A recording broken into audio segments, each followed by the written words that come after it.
Well, as the nation recovers from last week's events in Virginia, our next guest has a new idea aimed at bridging the gap between our past and modern day. Instead of tearing down Confederate monuments, she says build more statues to commemorate our notable minorities, freedom fighters, and social justice warriors.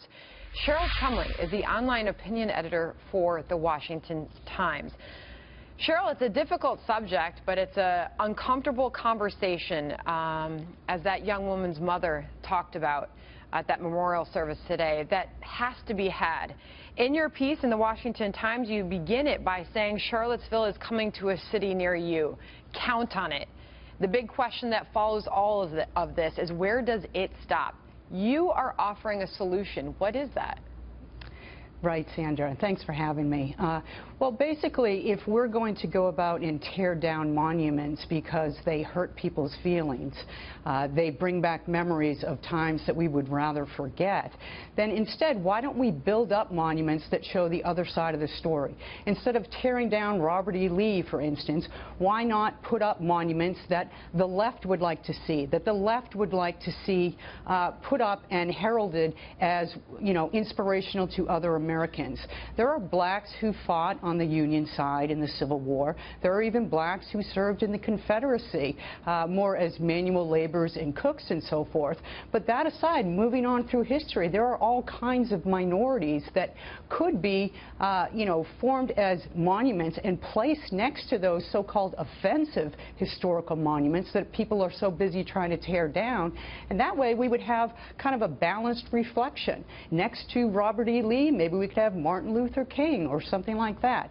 I'm just suggesting that let's stop this madness of whitewashing history and tearing down the foundations of America, and instead symbolically build something together. In your piece, you ask a question that President Trump asked at that news conference yesterday. Is George Washington next? You ask, is the Thomas Jefferson Monument in Washington, D.C. next? I'll ask you that question here now.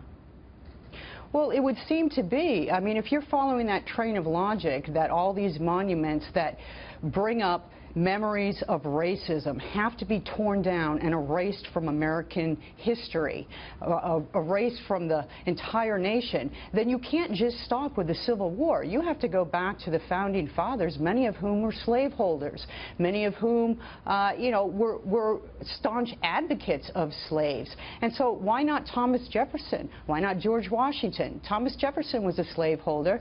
If we're going to tear down his monument, follow that train a little further, we might as well tear up the Declaration of Independence because, hey, he wrote most of it. And this is where this danger is leading. I had the opportunity about a year ago to sit on a panel of, notable people to discuss racism in America. And one of the emerging themes that came out of this room full of leftists was that America is inherently racist because our documents were created by slaveholders and old racist white men.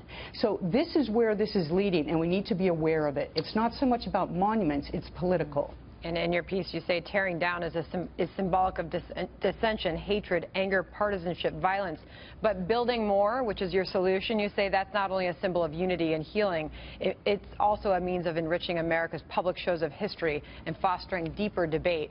That deeper debate, I think, is what we all need, because the two sides are just shutting each other down, and we're not having that open dialogue. Cheryl Chumley, thank you for joining us.